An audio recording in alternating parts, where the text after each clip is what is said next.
Good evening, everybody. Thank you so much for joining us at the Aquarium of Niagara. My name is Catherine Jones. I am the Director of Education and Conservation here, and I am so excited to welcome you all in tonight for our second presentation from one of our NASA speakers. We'll get into that in just a moment, but part of the amazing part of having them here is we've got not only this amazing natural event happening, but the notoriety that we're getting because NASA chose Niagara Falls specifically to come and join us and call us out to the world, really, as a special spot for this event and what is happening here. So we definitely were on board as soon as we got the request to get involved with the speakers that were coming out to Niagara Falls. We were very happy to be included in that group and to bring it all to you all. Whether you're here visiting just for the eclipse or you're one of our local residents, we're so happy to have you here and be a part of this whole event. Now, we are going to get into our speakers here. We have some really amazing women that are going to be talking to you here in just a moment. First, though, I would like to introduce Janet Petro, the director of the Kennedy Space Center. She is going to be introducing our other speaker here. But just to give her a little bit of notoriety, because I didn't know who she was, but I'm really excited to know now. She has been the director here, or at the Kennedy Space Center since 2021. But she started back graduating from West Point, is only the second class to have women included in it. Working with engineering and then into business administration, and worked her way up to get to that point of being director. So we wish you many good things. We're so happy to have you here. And without further ado, I will turn it over to her. Thank you.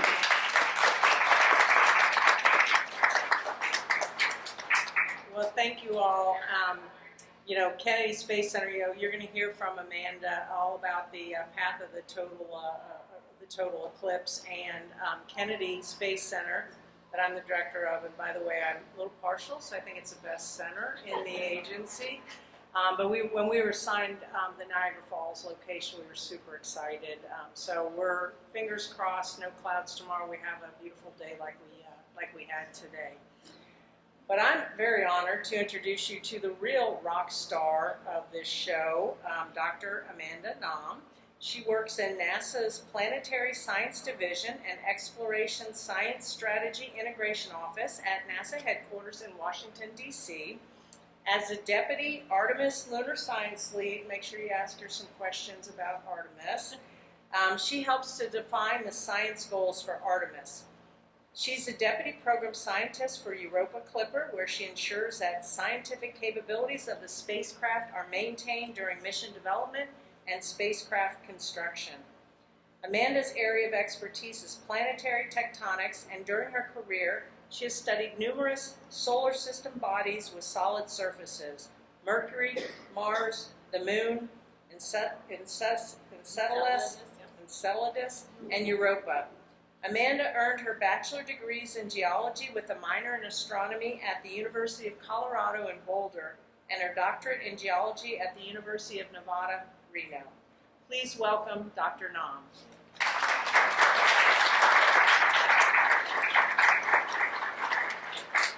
Okay, thank you so much for that introduction. Great, can you all hear me okay? I'm a little bit vertically challenged, so these things can be a little tricky for me. Okay. All right, so thank you so much, Janet, for the introduction. My talk tonight will be in two parts. The first one about the eclipse, why most, including myself, are here in this location, and then the second part will be about Europa Clipper. All right, so total solar eclipse 2024. All right, so NASA has several priorities for the solar eclipse here. First one being safety. Your eyes are something that we can't replace, and so we want to ensure that you can view tomorrow's eclipse safely so that you can see any others that come our way in the future. We also want to broaden participation in NASA activities, and also, of course, talk about science. As I'm a scientist, that's my favorite thing to talk about. Do public engagement, like meetings like this, where I get to speak to the public about what it is that we do at NASA. Also, science activation and citizen science, where the general public can do science and provide information that NASA scientists and others can use. Okay, so here's the path of totality. Hopefully you've seen an image like this before, but if not, of course you'll recognize the contiguous 48 states here, and then this path that runs from the southwest to the northeast is the path where if you were inside that dark line, like our yellow circle where we are, you will see 100% total eclipse. Okay, and I'll talk about what that's going to look like here in a second. But what you'll see is that the path runs from Mexico all the way through Maine, and what I found really interesting is that the path is only 115 miles wide. Okay, so there's a very, very small part of the United States that you can actually view this totality. So it is really special to be able to be here in particular. Okay, so if we were to take pictures of the eclipse throughout time while it was happening and then stick them all up on a screen, it would look like this. Okay, and so from the left image to the right image is roughly 2 hours. Okay, and here in the middle where it says total eclipse is no more than 4.5 minutes long.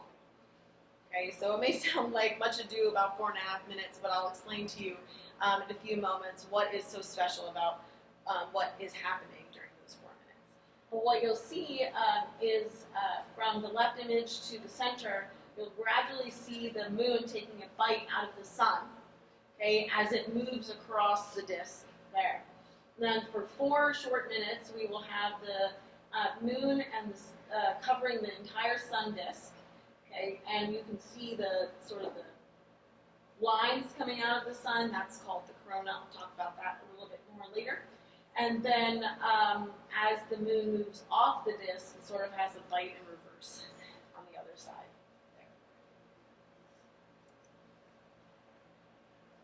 Okay, so again, safety is really important to NASA, and so I just want to talk to you for a few minutes about how we can safely observe the sun tomorrow. Like we said, fingers crossed that we actually get some sun tomorrow, but in any event, this is good to pay attention to for any other time that you want to observe the sun. Okay, so during a solar eclipse or any other time you're looking at the sun, you have to use really special glasses or filters. Okay, and so down at the bottom here, there's an ISO number. The value is not important, but if you have glasses that have a NASA branding on it, I think they have them here for you too. Yes, that will meet the standard. Okay, and another thing to keep in mind is that your sunglasses will not be dark enough. Okay, so don't think, oh, I don't need these. I've got sunglasses. This is not appropriate for their use. There are several other indirect ways if you want to do both, or if you didn't get enough for your family, you can make sure that you can also do the indirect methods. The important thing when you're talking about indirect methods is that the sun is behind you. Okay, I think this in part is to tempt you, or not tempt you, to look at the sun when your eyes are not protected. And I will mention that during the 4.5 minutes of totality, is the only time you can safely view the eclipse without any glasses. Okay, because the entire disk of the sun will be covered, and so you're not at any risk to see the sun unprotected. Right? In fact, if you kept your sunglasses or your solar glasses on, you probably wouldn't see very much because it's going to be quite dark. Okay, so some indirect methods that you can use. You can use a colander or anything that already has holes in it, and you can hold it up, and then the sunlight will go through those holes and project an image on the sidewalk or wherever you're looking. You can also do this waffle. I don't know if it's called the waffle method, so I'm using. You just literally do this with your hands, and you're sort of making pinholes there. You can also make a pinhole camera from pieces of paper or a cereal box that you might have on hand. No special equipment is required. Another cool thing to do during the eclipse is to just look at the shadows that like trees leave on the sidewalks or whatever, because you'll see essentially the same thing that you might see here. I remember this very vividly from when I saw an eclipse a long time ago, going outside doing this waffle method with my hands in elementary school and remembering the shadows looking really strange. So some things to think about tomorrow when we're hopefully able to observe those. So as I said, NASA is also going to be doing science during the eclipse. We take any opportunity that we can to squeeze science out of anything that we can. Okay. All right. So the first of this list that we're going to be doing is using sounding rockets. Okay. So we're going to be launching 3 sounding rockets from Wallops in Virginia. Okay. They are approximately half an hour before totality, during totality, and then after totality. And what these sounding rockets are going to be looking for is investigating how the shadow that's being cast on the surface of the Earth, we saw that 115 mile wide band, okay, how it changes the ionosphere. The ionosphere is an upper part of Earth's atmosphere made of ions, okay, and it will react to the absence of sun. In temperature, density, or how tightly packed the particles are, and also the conductivity, or how electricity or electrical fields will interact with the ionosphere. All right. So some other ways that the general public is getting involved in science during the eclipse is we have amateur radio operators will be listening to how radio signals are being changed during the eclipse. And so what the idea is that the radio waves will travel, I guess, farther than they usually would. So people farther apart can hear each other on these radios. The solar radiation's effects on the upper atmosphere layer. As I've mentioned, we're going to be doing a lot of studies on the ionosphere and looking at how, again, the ionosphere reacts to the solar eclipse.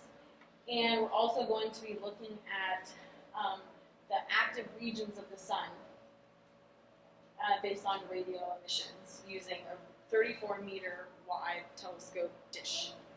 Okay, that's about 110 feet or so. What you can see here in this image that's flashing back and forth is, again, during totality, where the moon is completely covering the solar disk. And again, those sort of filamentous lines that are coming out, that's the corona. Corona is Latin for crown, okay, because it is a crown around the outside of the sun. It's part of the sun's upper atmosphere, and this is faint relative to the disk of the sun in any other event, like during the normal day. And so when that bright part of the sun is covered, we can actually see the corona and get information about it that we wouldn't be able to get otherwise. And so this is what I was saying earlier about, oh, it's a lot to talk about for 4.5 minutes, but we really cannot observe this any other time. Okay, so this is a really kind of impactful part of the moon getting in the way of the sun, is we actually get to see things that we wouldn't be able to otherwise. Okay, so we are in the middle, more or less, of what's called the heliophysics big year. And heliophysics just is talking about the science of the sun, helio being sun. Okay, and it started in, oh, sorry, I preempted myself. Just a reminder that everything is touched by the sun. Okay, we call the solar system for a reason. And actually the edge of the solar system is defined where the sun stops having an influence. Okay, what that number is I think somewhat up for debate, but regardless, that's essentially how it's defined. Okay, so we all really care about the sun for a variety of reasons, but at least in the definition of where the solar system is. Okay, so as I was saying, this heliophysics big year started with the annular eclipse in October. Okay, and so the annular eclipse is different than a total solar eclipse because of how much of the solar disk is being covered. And so what you see in this image as it's moving, the annular solar eclipse, there's still part of the sun's disk that's being not obscured, by the moon. There's an annulus of sun around the moon disk. And so, for example, being able to see the corona is something that we wouldn't really be able to do as well as we will be able to do tomorrow during the solar eclipse, the total solar eclipse. And then this image on the right here, the closest approach to the sun for our Parker Solar Probe, which is a heliophysics mission.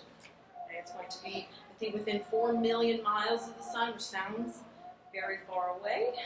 But to give an idea of the scale, Earth is 93 million miles from the sun. So this is very close. Okay. So, as I mentioned, the general public, everyone in this room, anyone that's got a cell phone, can do science for NASA. Okay? So there's 3 main ways that you can do this. So how eclipses affect weather, okay, is one way that we're doing this. All of these QR codes lead you to a website where it gives you more information about these different experiments. The middle one is how eclipses affect animals. If you think about it, okay, we understand what, especially after this talk, because I'm going to tell you what's happening tomorrow, right? Like, oh, we expect that the sun is going to be obscured. We know it's going to be dark. We know it's going to be cool. But we cannot communicate that to animals in the same way, right? And so they may think, oh my gosh, it's nighttime already, and they're going to start changing their behaviors. Okay, and so this is a really easy thing for any of us to do, is to just take a notice of what's going on around you and see, do you hear more animal noise, less animal noise? Do you see more animal activity, including insects? I actually don't know what's going to look like tomorrow. And so, that's the fun part of science, is, right, finding out the answer to a question that you don't know already. Okay? And then the last one is just being able to take images, hopefully tomorrow, of the disk being obscured. All of this information is useful to scientists to do science, to answer questions. So, to close, right, we can observe the sun safely, which is a star, right? It can be inspirational, right? I hope that you get to see it tomorrow live. If not, you can maybe see it on the broadcast we're having from different places along the totality path. And just take a minute and appreciate the beauty of what you're seeing. Yes, of course, we're going to be doing science, but, we all should take a moment. Just appreciate it. 3.5 minutes is quite a long time. I think you'll be, if you sat there and counted, I think you'd be like, okay, we're done now. But take some of that time and really appreciate what you're seeing there. It is supposed to be quite beautiful. All right. Do you have any questions about the eclipse for tomorrow? Hopefully this isn't new information, but if it is, or even if it isn't, if you have any questions. I'm sure, yes, okay, great. So we're looking at the sun. We have a selfie if you're not looking directly at the sun. Can you take a selfie if you're not looking directly at the sun? Yeah, if you're behind you. I would be personally worried about that. I would only try it during totality. Yeah, or maybe around 99%, one or the other side of it. I'm going to be very conservative here and don't want to tell you something potentially that could harm you. You would hope that it's somewhat filtered by going through your camera or not, but I don't want to tell you. Good question, though. I should have thought about these questions before I came today. Okay, if you think of anything else, please feel free to ask me after. I'll be here for a few minutes, too. All right, so the second part of the talk is, about the Europa Clipper mission. Okay, the connection between Europa Clipper and where we're all sitting is the ocean that is present underneath the surface of this moon. And I'm involved in Europa Clipper, and so here's about the science of the mission. So let's start at the beginning. What is Europa? What is Europa? Okay, Europa is a moon of Jupiter. Okay, it's one of the 4 so-called Galilean satellites because it was discovered by Galileo way back when.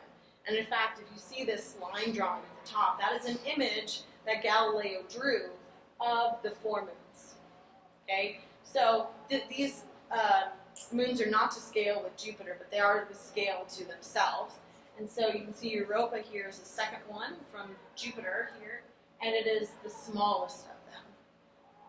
Io is a really weird place. It's the most volcanically active body in the solar system. So it's just basically covered in volcanoes.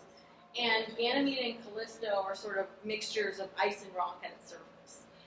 But Europa is very strange because the surface is ice and there is an ocean underneath. Certainly not something that we expected. So Galileo observed these moons. These images are from Galileo in the early 2000s. Those are the only images that we have so far. And so everything that we're going to be getting from Europa Clipper will be an improvement on those images. All right, so I'm just going to show you some parts of the surface of Europa. Here we have the ridged plains, okay? And I'm just going to tell you, we don't know how these form. We have several ideas, okay, but none of them really make sense. Okay, so one of the ideas is that the dark lines down the middle, okay, are flanked by areas of higher topography. Okay, and so there's an idea that that dark line is an area of motion side to side, okay, and that heating ends up creating these sort of upwellings next to the center line there. That doesn't really explain all of our observations. There's some other ideas where that two sides gets pushed together and then gets sort of bowed up. But either way, all of these don't really have, they don't meet all of the observations that we have. So we're hoping with more images, with higher resolution, better total coverage of Europa, we'll be able to get some more information such that we can come up with a more satisfying formation mechanism. Yeah?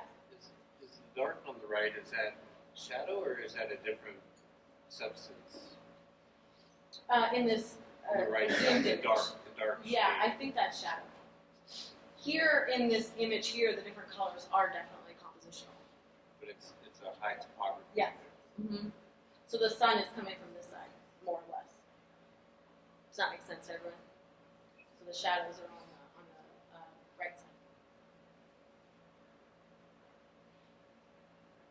Right. Then we also have these features called bands. Okay, you can see here in this colorized image really well, it's sort of like reddish, almost kind of like the color of my shirt. This sort of arched band there, and quite a lot of these. Oh, I can do this. Quite a lot of these here are bands there. Okay, and what we think is happening there is that the two sides are spreading apart, and new material is filling in the interior. Okay, you can see that it's all sort of chemically the same, right? It's got the same sort of color in this view, and that those colors, are different than what's on the top and the bottom of the image. Okay, but again, we don't really know for sure. We need higher resolution. We need topography as well, which will give us an idea of what the surface looks like. We also have terrain called chaos. Okay, I hope seeing this image you have some idea of why it's named this.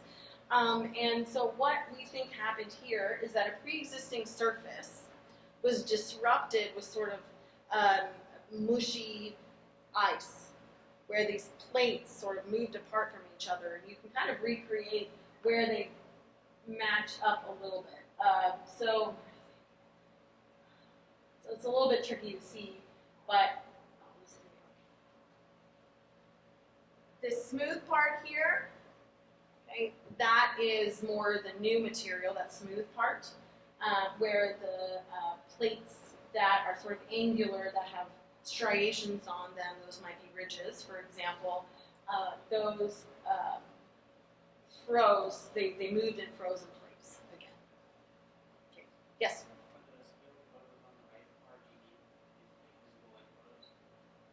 I don't think that they are. I think think it is modified. Yeah.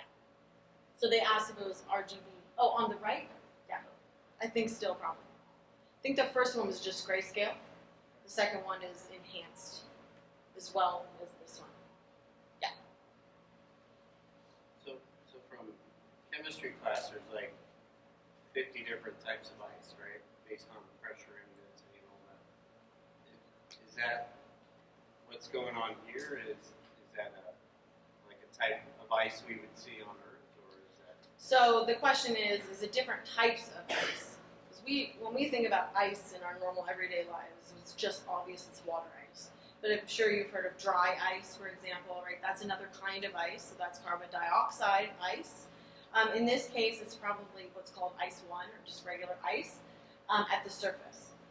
There may be different phases of ice at depth, but I don't think that anything you're seeing, especially compositionally here, is due to different ice types. It's probably material brought in from outside. We don't. So common impacts. Could be, or so comet impacts could bring them. It's more likely it is from material that's around the Jupiter system being accelerated to the surface. It could be because there's a lot of magnetic field in the area from Jupiter's very strong magnetic field, throwing particles in. Io, I mentioned, has quite a lot of stuff that gets spewed out, and that can make it onto the surface if it's in the right orientation. But there's also just surface chemistry that might change.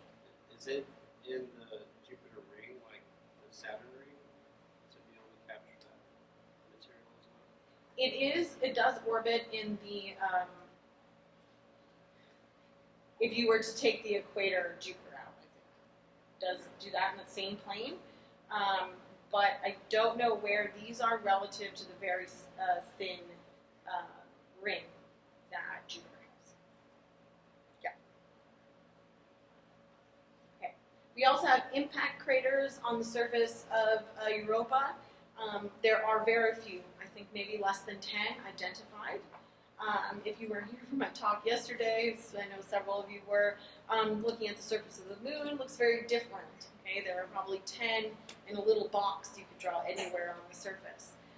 And so what this indicates is either the impacts are not being preserved, somehow the surface is being changed after the impact, or there just aren't that many impacts that happen or that have happened, and or the surface is extremely young, right? Meaning could be on the order of 700 million years old, which sounds, again, old for us, okay? But if you remember that the solar system is 4.5 billion years old, okay? The surface of Europa is only on the order of 700 million, okay? It's not really reporting that much of history there.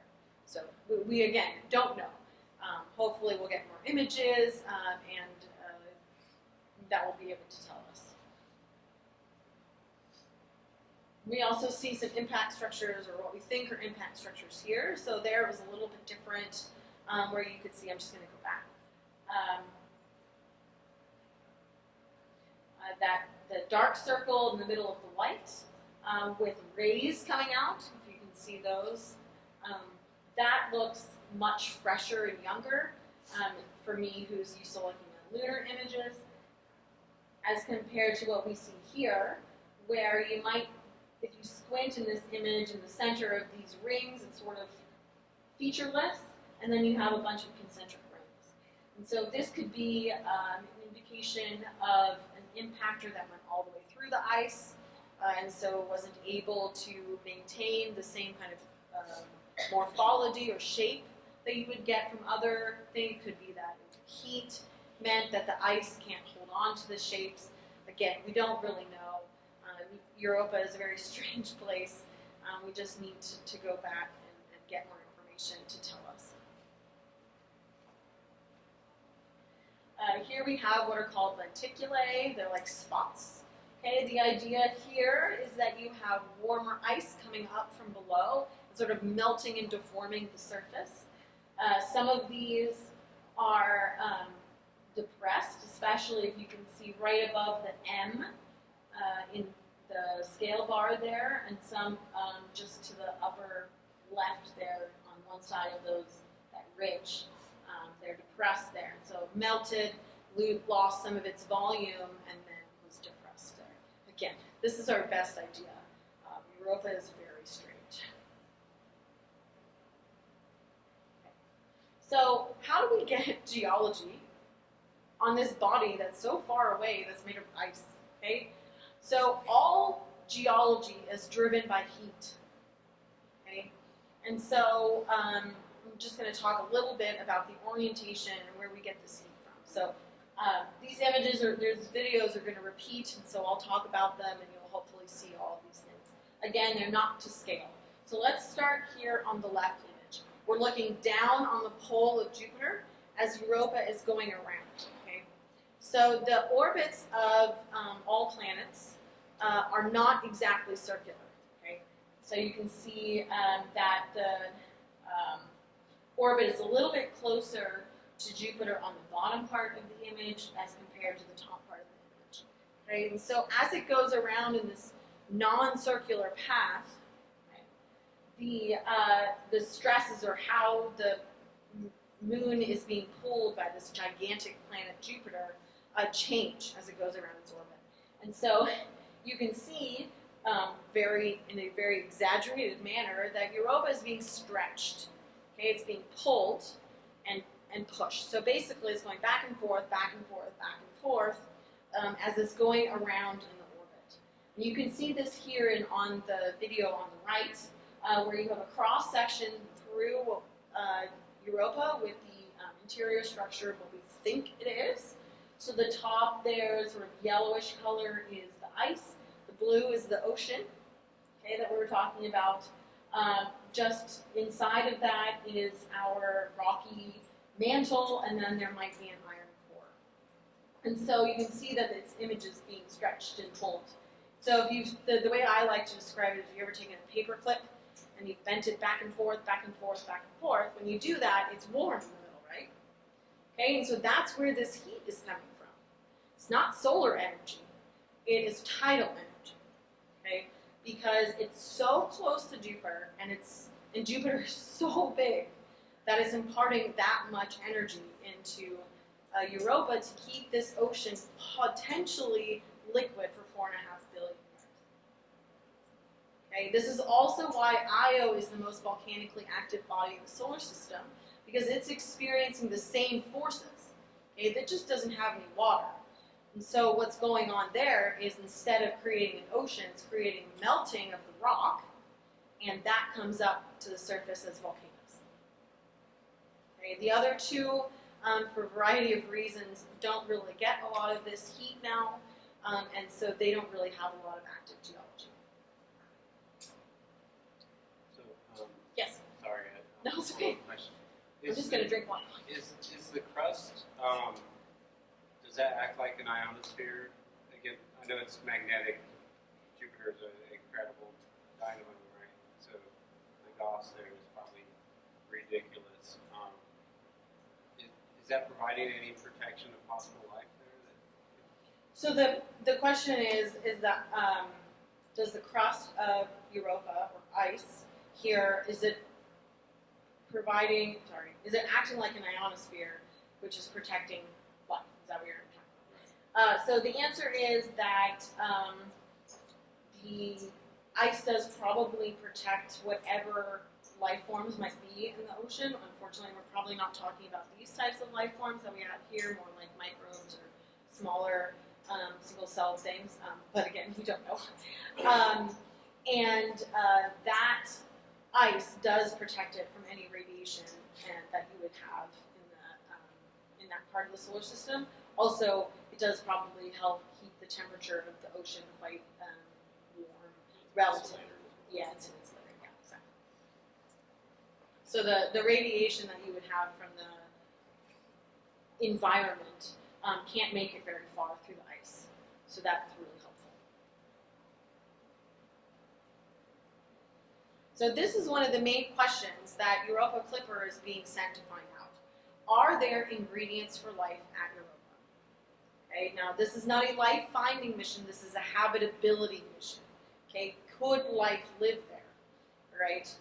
And again, I just want to talk about, unfortunately, we're not unlikely to find European penguins, much to my chagrin, but more like what we might expect here. So in the background of this slide, we have what's called a black smoker, which is what we see in the ocean floor on Earth. And we, a long time ago, not that long ago, didn't expect there to be any life in this area.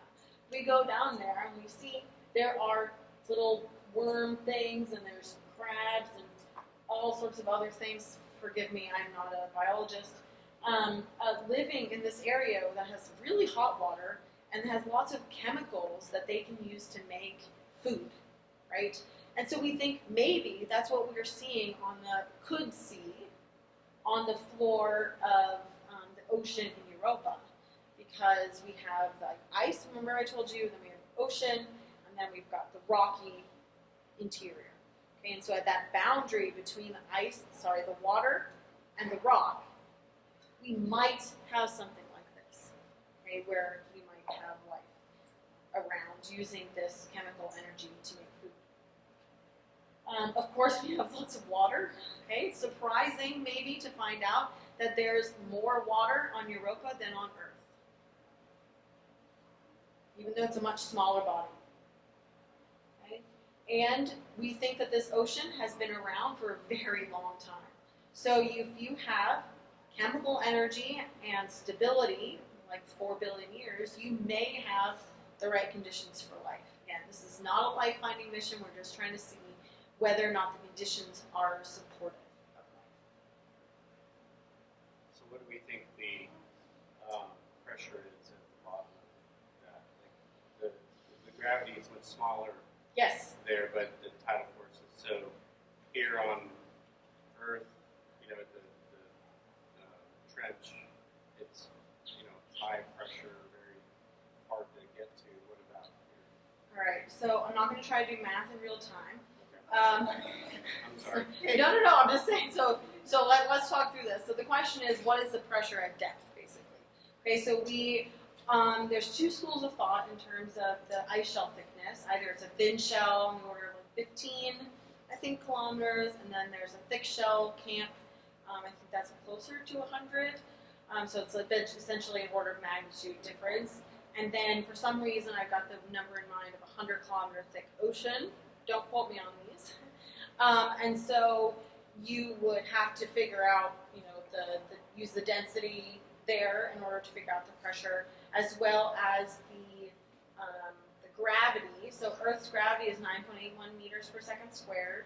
I feel like Europa is 1 or less meters per second squared. And so all of this to say that the pressure at the same depth on Earth would be much, much higher than in Europa. But we also know that the life forms that live in our ocean depths are well suited to that. So one would expect the same kind of adaptations were there European life forms, worms or something, at the base of that ocean. But the relevance to me being a craft, could much easier explore that, potentially, because it's not a huge submarine type of vessel. Sure. Yes. Pressure-wise, in theory, it could be easier. I say in theory because you have to get it there first.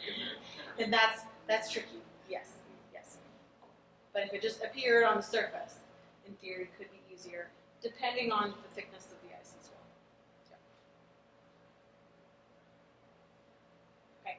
So let me just talk a little bit about Europa Clipper. Okay, I think I've gotten you excited maybe about Europa. Now we're going to talk about Europa Clipper. Okay, so again, Europa Clipper is going to explore Europa's habitability as well as its geology. I'm a geologist, so I just want to put that out there. It is what we call a flagship mission. We're talking multi-billion-dollar spacecraft that's been decades in development and been being built over 5 or so years. Okay, it's going to fly by Europa about 50 times and will be in orbit around Jupiter. Okay, this is in part to help with the radiation environment to get it in and out of the radiation to protect the electronics. And I'll show you some actual images of the spacecraft in a moment. Okay, so it's scheduled to launch in October 2024 from Kennedy. Okay, so I'm very excited. I'll be down there hopefully in October to see it launch. It will take about 5.5 years to get to Europa, and I'll show you the path that it's intended to take in our solar system. Again, I know that sounds like maybe a long time in this sense, but it is a very long trip. And so 5.5 years is really fast. And so to give you a sense of scale, here we've got the Statue of Liberty, but to make it more relevant to the local environment here, it is about half the height of the falls. So it's not small. This is a very, very big spacecraft. And part of the reason is the farther you get from the sun, the less solar energy you actually get.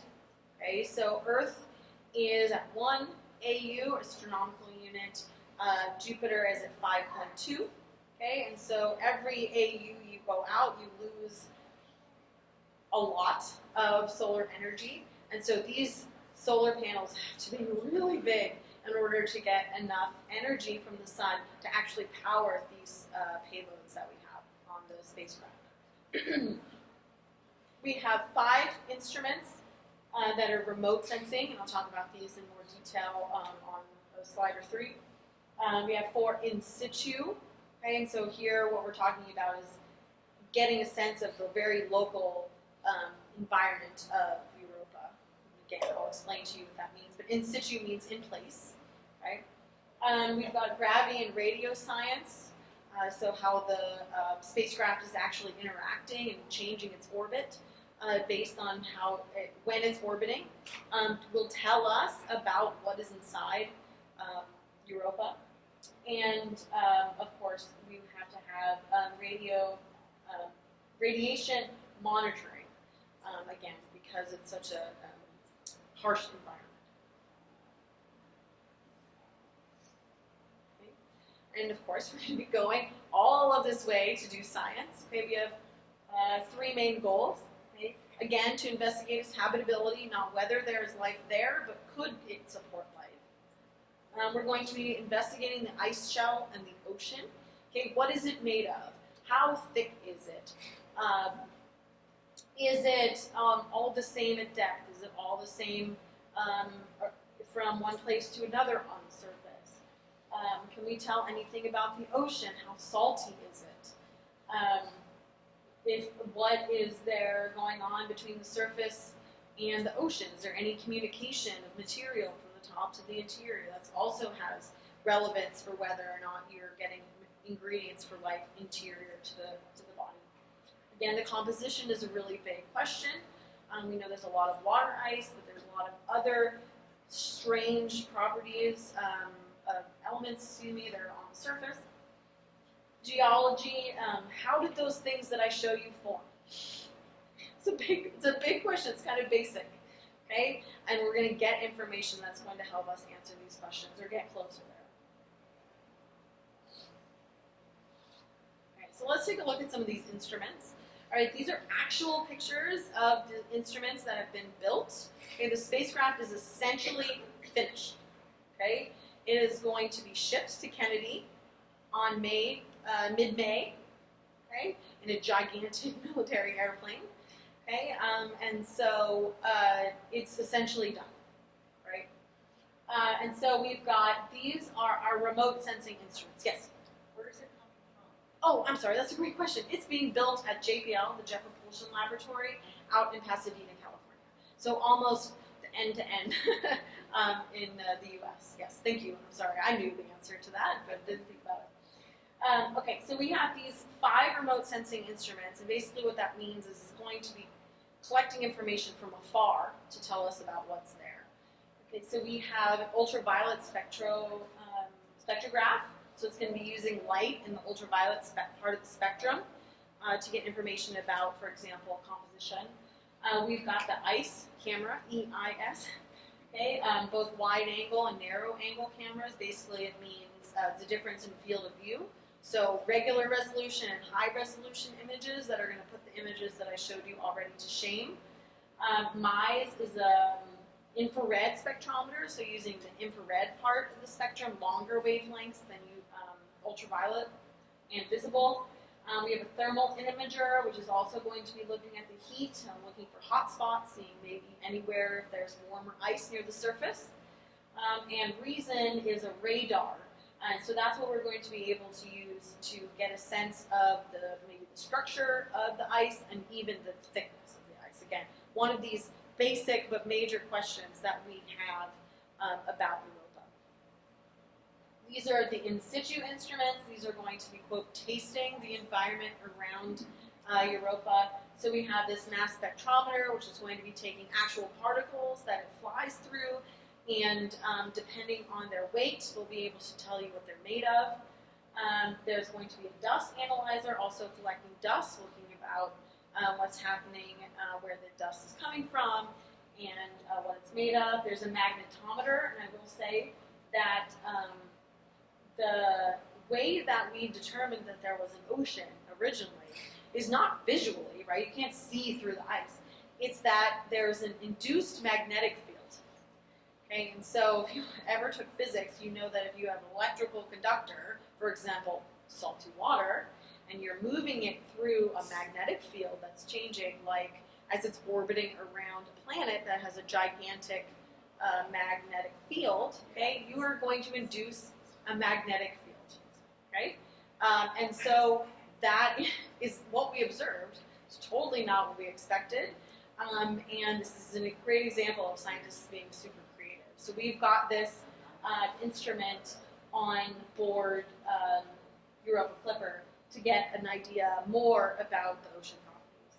And then we have PIMS, which is going to be collecting information about the plasma environment.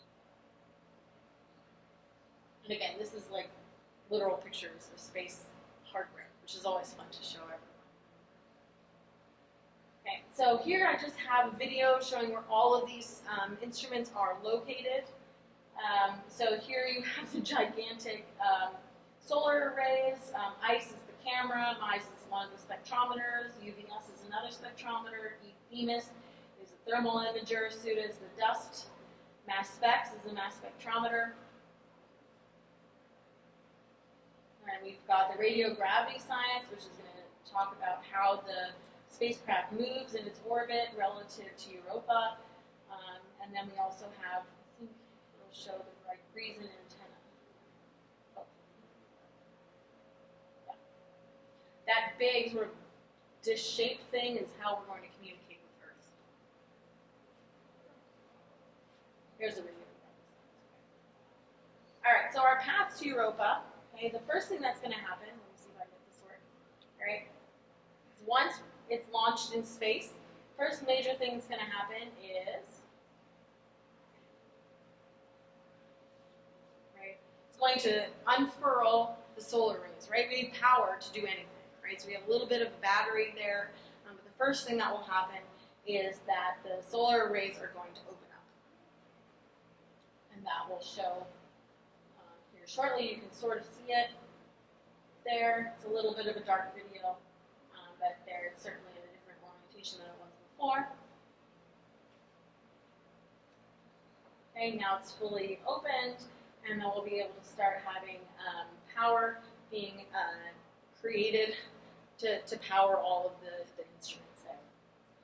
Okay, as it flies past Mars, okay, we're going to be getting a gravity boost. I'll talk about that in a second. It's going to help us get out to the outer solar system faster.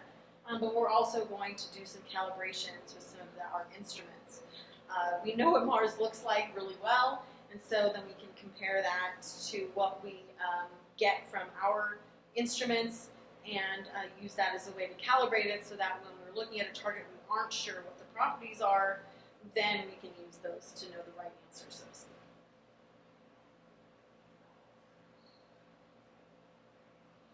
Okay, here we have the radar antenna deployment. Okay, it just like spins and builds itself. Okay, in reality, it's going to be covered. I'll show you an actual image of what that looks like. But here you can see the great deployment mechanism. Sorry, this is the magnetometer. Those are the actual magnetometers there, the 1, 2, and 3 on the edge of that large hoop that sort of unfurls. And then lastly, it's going to go around Ganymede to get into orbit around Jupiter. There's the sun. Doesn't look very bright. Still would recommend eclipse glasses if you had them. Okay. And then it's going to go into orbit around Jupiter. In April of 2023. 2030. Okay. Excuse me. All right. Do you have a lift vehicle decided? Yeah, I'm going to tell you about that in a second. Yeah. So this is what might happen, what it might look like if you were to look down at the spacecraft as it goes over Europa. Okay. We're exploring a potentially habitable world. Here's some more hardware images, okay? You can watch it being built until it ships next month, which is really, really cool. Okay, and I just want you to look at the scale of these things with the humans in these pictures. All right, so this is in the lower left here is that magnetometer boom that I showed you that's going to sort of unfurl there, and here it's covered. Okay, that's what it looks like in reality. Here we have the vault in the upper left-hand corner. So this is where all the sensitive electronics are going to be held, and it's in this really thickly built metallic, literally vault to protect it from radiation. That is the dish in the center image here that's going to be communicating with Earth. And what this mass simulators are is you can see sort of these like gold-colored rectangles on the sides. The solar arrays are going to actually be attached to the spacecraft at Kennedy, so they're not at JPL, and we need to do some tests with how the spacecraft is balanced. So we put what are called mass simulators, or just weights, there on the sides. And then this is on the upper right-hand corner, almost the entire spacecraft minus the solar arrays is built. And then down there in the lower right-hand corner is our solar arrays, and you can see the person there in blue. Again, remember it's half the height of the falls, which is just bananas to think about. Okay. And this is just a zoomed-in photo of the one that was there, where you can see this is in flight configuration. So right there is one of our cameras. And up here in the center is, again, that high-gain antenna that's going to be communicating to Earth. And then if you can see these sort of triangular things with like yellow on the side, that's where the solar arrays are going to be folded when it's in the rocket, and then it'll unfurl after it launches. So this is how we're getting to Jupiter, okay? We're going to be using a SpaceX Falcon Heavy, okay, a big rocket, in order to get to Jupiter. And what this image is on the right is the trajectory map.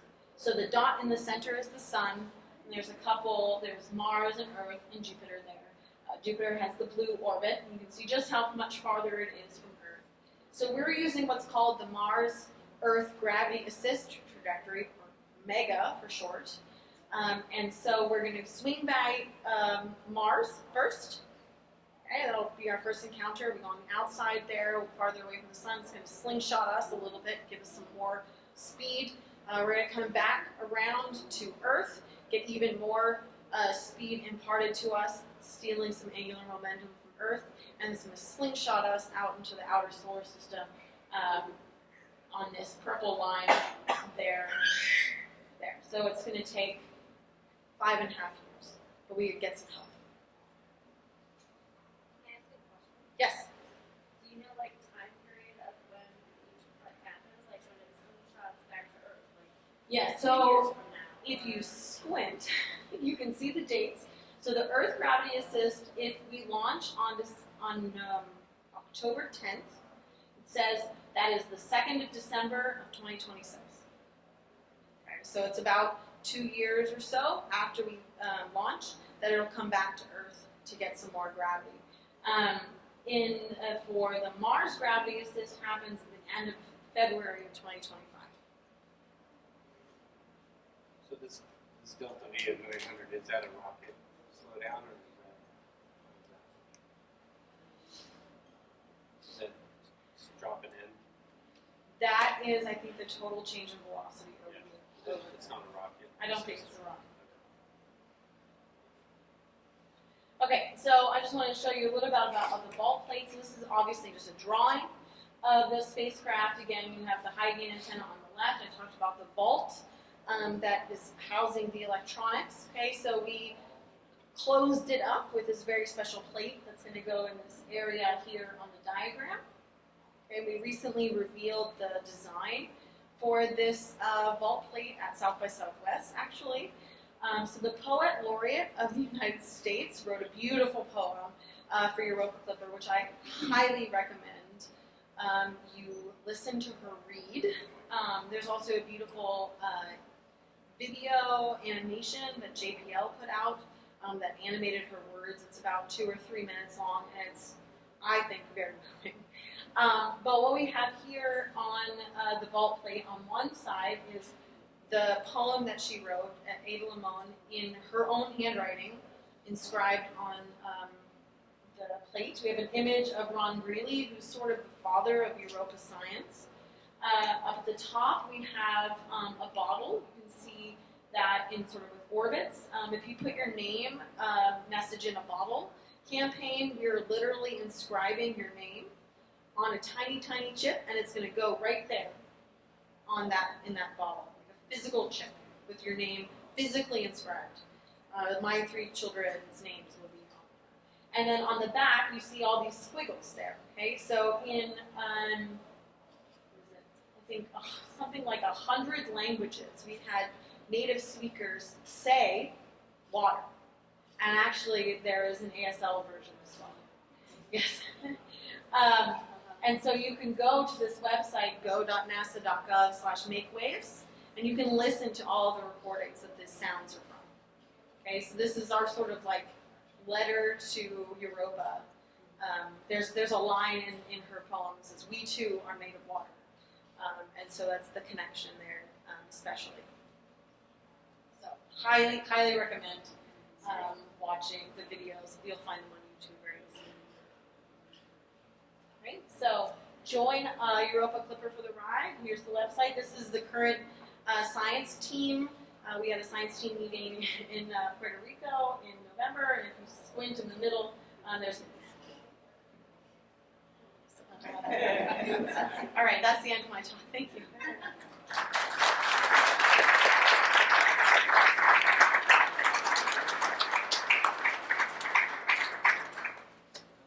So, if we find that there is, and how do you really study that there is the possibility of life, what's the next step?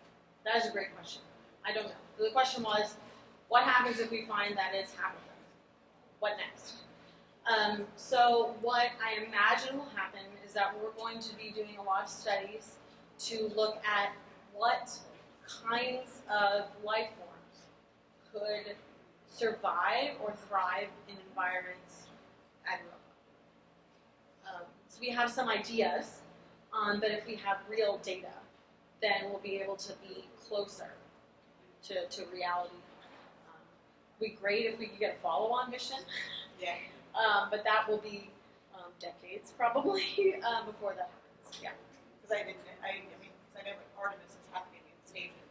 Yes. So, you know. Yes. So Artemis is a little bit different than Clipper. So Artemis is a program that's run by our human exploration folks in NASA. And so while science is a part of it, it is not the main part, right? There's 3 pillars, right? Whereas Europa Clipper is from Planetary Science Division and the Science Mission Director there, right? And so its first goal is science. And so the motivations are different, they're related, but different. And so I don't know that we have campaigns thought of for Europa. I mean, I personally would like that, but there's like a bunch of other things in the solar system we also have to go to. So that balance has to be struck. Sorry, another follow-on, Yeah. sorry. So do you think that, because I know a lot of what's happening with Artemis is things as for the follow-on to Mars, with the human component of it, and Gateway being a part of that, do you think that, Gateway could also eventually help with some of these further out science things as well? You could send things a little bit closer. So the question is, Gateway, which is going to be part of Artemis, if that could help us at all with these other science objectives. So we do have some science instruments that will be mounted on the outside of Gateway. They don't really have planetary science in mind yet. So how do So we get them? it's a great question. That's part of my job, but also I think that it may not give us much more advantage over than what we would have here on Earth, minus being outside of the atmosphere. So, yeah, that's a great question. Go ahead. I'm sorry, I have a hard time hearing you. Are there going to be new pictures of the other moons? Yes, I'm sure that we will be taking other pictures of the moons, or pictures of the other moons. We also have, or the European Space Agency has a mission that they've already launched called JUICE. I can't remember all of what it stands for. IC is Icy Moons, right? And so we're going to be working together with the team on JUICE to be doing observations at the same time. And they are not just going to be observing Europa, they will also be looking at other moons. So yes, very soon we'll be hoping to have new images of the other moons. It's a great question. Yes?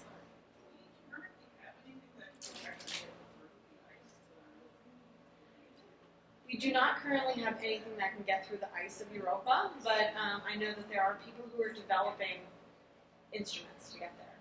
Yep. It's definitely an obvious thing to try to do, right? So there are people working on that. Yeah. Mm-hmm.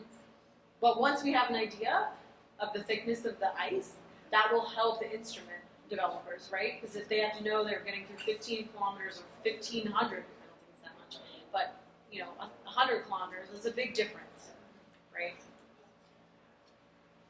I'm sorry, is that a question back there? Yeah. Yeah, you're backlit. Sorry. Oh, sorry. That's Yeah. Like on those flat ice, the Earth gravity is how close do they actually get to Mars and to Earth? The animation looked very close, but I assume. Right, sure. Actually, I don't know the answer to that. Probably, I want to say several hundred kilometers, if not more than that. We just need to get close enough to be in Mars's or Earth's gravitational influence to suck some angular momentum up and use it in our spacecraft. Yeah, that's a great question. I should know the answer to that. Yeah, thanks. Yes? Why Clipper? Is it the panels? Maybe you So the answered idea of Clipper being a fast ship. Yeah. Yes, You know it's fast. it's fast. Yes. How long is the science mission, and then what happens after that? I know we have Voyager 1 and 2 is continuing to go. Yeah, that would be nice. What happens? Right, so the science mission is 18 months to 2 years long, and then after that it will be eligible for what we call an extended mission. So they have to write another proposal and essentially prove to NASA that we should be continuing funding them. But it's not something that can happen for infinity, right? We will run out of fuel. And so at the end of life, we'll crash into, right now, the plan is Ganymede. Yep. We don't want to accidentally contaminate Europa, so that's not the plan at all, right? Yep. Okay, great. Thank you so much for staying here and listening to me. Don't forget that there are moon rocks out around the corner for you to go and look at. Yeah, thank you very much for staying.